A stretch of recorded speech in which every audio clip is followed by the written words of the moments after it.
베드로 후서 제1장.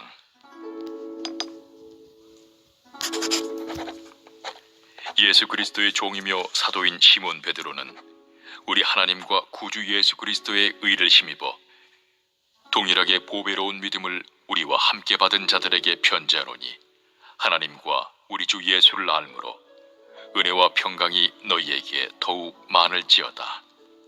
그의 신기한 능력으로 생명과 경건에 속한 모든 것을 우리에게 주셨으니, 이는 자기의 영광과 덕으로서 우리를 부르신 이를 알므로 말미암음이라. 이로써 그 보배롭고 지극히 큰 약속을 우리에게 주사, 이 약속으로 말미암아 너희가 정욕 때문에 세상에서 썩어질 것을 피하여 신성한 성품에 참여하는 자가 되게 하려 하셨느니라.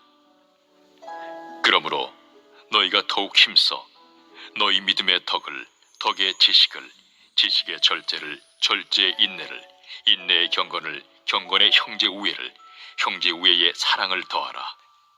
이런 것이 너희에게 있어 흡족한즉 너희로 우리 주 예수 그리스도를 알기에 게으르지 않고 열매 없는 자가 되지 않게 하려니와, 이런 것이 없는 자는 맹인이라 멀리 보지 못하고 그의 옛 죄가 깨끗하게 된 것을 잊었느니라. 그러므로 형제들아, 더욱 힘써 너희 부르심과 택하심을 굳게 하라. 너희가 이것을 행한즉 언제든지 실족하지 아니하리라. 이같이 하면 우리 주 곧 구주 예수 그리스도의 영원한 나라에 들어감을 넉넉히 너희에게 주시리라. 베드로는 오늘 본문 2절에서 우리 그리스도인들이 어떻게 평강을 누릴 수 있는가를 이야기하면서 하나님과 우리 주 예수를 알므로 은혜와 평강이 너희에게 더욱 많을지어다, 그리 말하고 있죠. 예수를 알므로 은혜와 평강이 더욱 풍성해진다는 것입니다. 평강이 무엇입니까? 오늘날 사람들이 평안하기를 참 바라고 있지 않습니까? 평안하다. 이 당시에 평강은 철학을 통해서 어떤 이성적인 깨달음을 얻게 되었을 때에, 혹은 어떤 심리적인 현상으로 내 안에서 스스로 이렇게 발견해내는 그것이 평강이었습니다. 즉, 알물 통해서, 근데 그 알미, 지식적인 알물 통해서 평강의 상태에 도달할 수 있다. 이것이 그 당시의 이 철학의 이야기죠. 그러나 베드로는 은혜와 평강을 누리는 알문, 그런 알미 아니다. 철학적 그런 암과 지식을 통해서 그 평강을 누릴 수 있는 게 아니야. 오늘 본문에서 베드로가 이야기하는 이 예수를 알므로 할 때 이 암, 에피그노시스라는 말을 썼는데요. 이것은 우리가 막 이렇게 뭐 공부하듯이 그렇게 쌓는 지식도 아니고, 여기서 이야기하는 이 알, 어떤 깨달음, 이런 암도 아닙니다.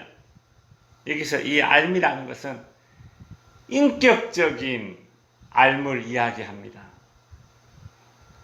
여러분, 인격적인 알미라는 게 뭡니까? 인격적인 알미라는 게, 이건 그 사람과의 교제를 통해서 알아가는 겁니다. 깊은 교제는 깊은 알을 가져다 주죠. 내가 누구를 안다라고 이야기했을 때에 그 암도 깊이가 다 다르지 않겠습니까? 그죠? 오늘 베드로는 인격적인 암, 에피그노시스, 상대방과 친밀한 교제를 통해서 알게 되는 암. 그 상대방이 누구예요? 예수님. 예수님과 친밀한 교제를 나누었을 때에 그때 알게 되는 그 인격적인 암. 이것을 통해서 평강을 누릴 수 있다. 그리 말하고 있습니다.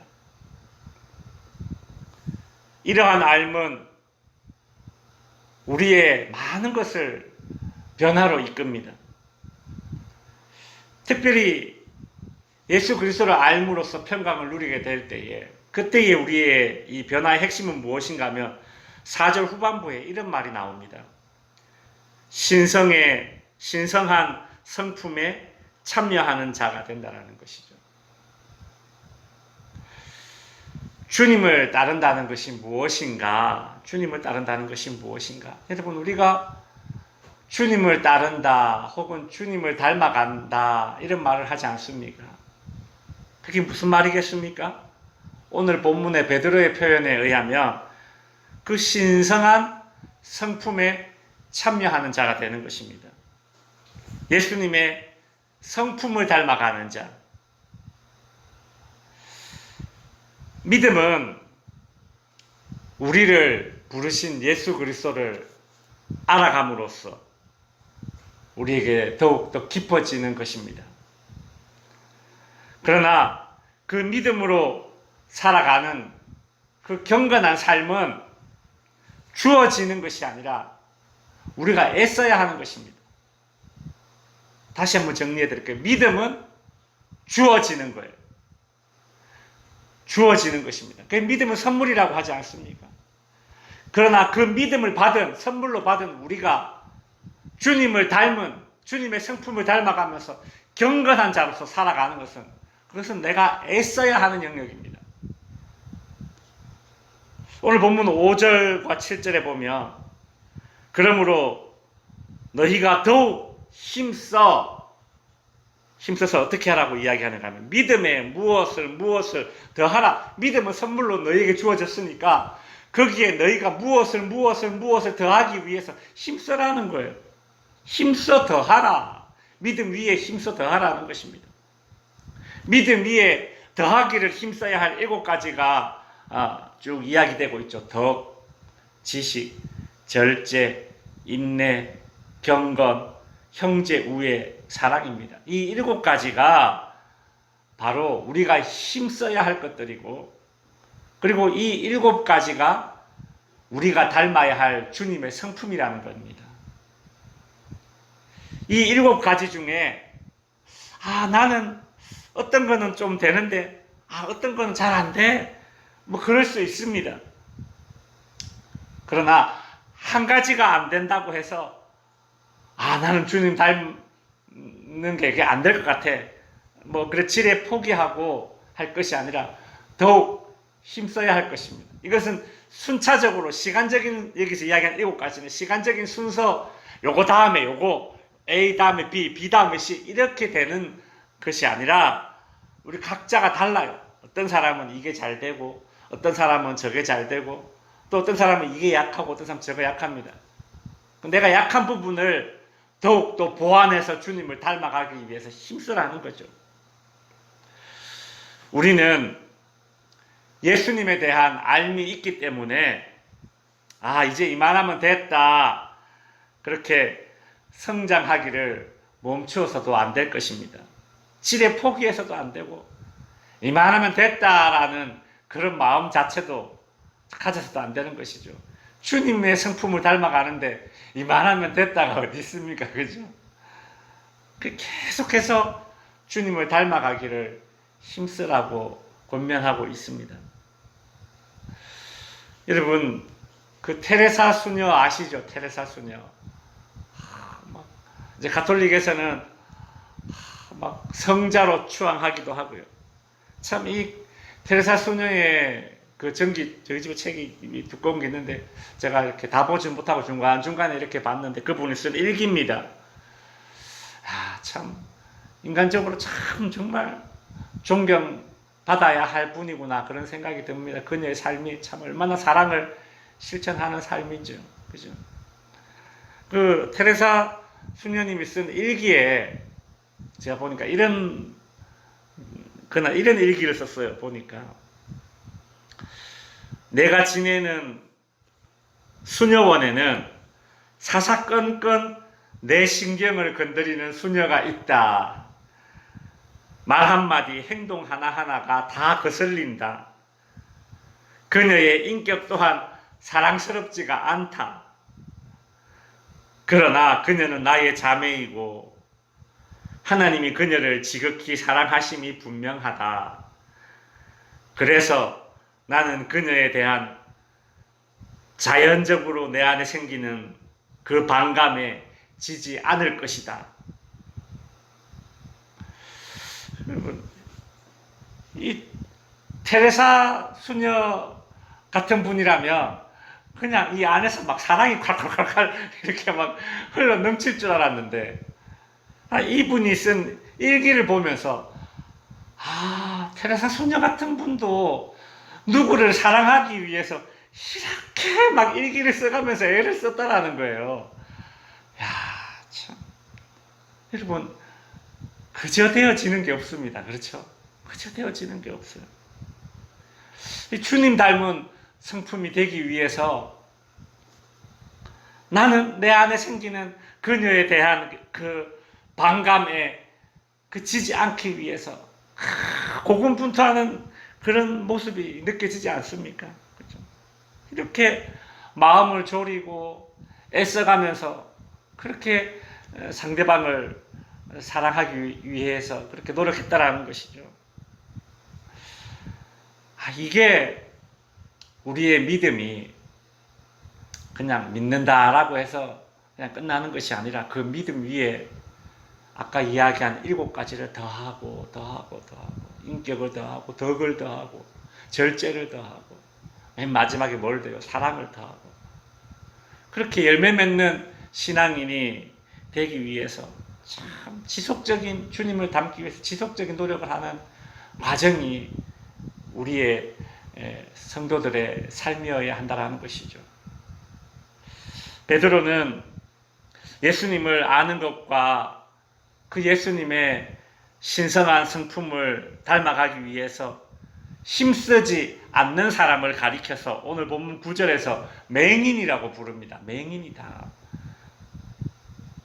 이런 것이 없는 자는, 즉 믿음 위에 예수님 닮은 성품을 갖기 위해서 더욱 애쓰지 않는 사람은 맹인이다. 멀리 보지 못하고 그의 옛 죄가 깨끗하게 되는 것을 잊어버린 자다. 그러니까 여기서 이야기하는 이 맹인은 앞을 못 보는 맹인이 아니라 그가 받은 은혜를 잊어버렸으니까 뭐예요? 영적인 소경이라는 것이죠. 즉 성도의 정체성은 무엇인가? 예수님에 대한 알면서 그죠? 평강을 누리면서 그렇게 출발하지만 그러나 그 과정에서 신성한 성품을 갖추기 위해서 더욱 힘씀으로써 우리의 성도의 정체성이 더욱더 분명해진다라는 것을 알려주고 있습니다. 이제 말씀을 마칩니다. 결과적으로 바울이 지금 초대교회 성도들에게 강조하는 것은 아는 것과 사는 것을 하나 되게 하라는 것입니다. 네가 예수 그리스도를 안다고 믿음이 있다고 그래 아는 것과 사는 것을 하나 되게 해라. 그 말을 하고 싶은 거예요. 은혜와 평강이 넘치는 삶, 이것이 우리 그리스도인들이 원하는 것 아닙니까? 근데 오늘 베드로의 말씀을 보면서 드는 생각은 외부에서 주어지는 것이 있지만 그것으로만 되는 것이 아니라 그 외부에서 은혜로 주어지는 믿음, 그 위에 오늘 본문에 나오는 이 7가지를 더하기 위해서 애쓰는 그런 삶이 수반되어야 한다는 것입니다. 내가 힘써야 할 주님을 닮은 성품이 무엇인가를 한번 생각해 봅시다. 나의 어떤 그 모난 성품 때문에 주변 사람들이 상처를 받고 있지 않나 오늘 이 새벽에도 한번 생각해 보고요. 특별히 뭐 추석 연휴가 되면 또 이런저런 분들 만나고 연락이 되고 또 그렇게 될 텐데 이번 추석 연휴 때는 우리가 주님 닮은 성품 한번 가져보자. 그렇게 초점을 맞추고 그렇게 힘써보는 더욱 힘쓰라. 그죠? 힘써보는 저와 여러분이 될 수 있기를 바랍니다. 기도하겠습니다.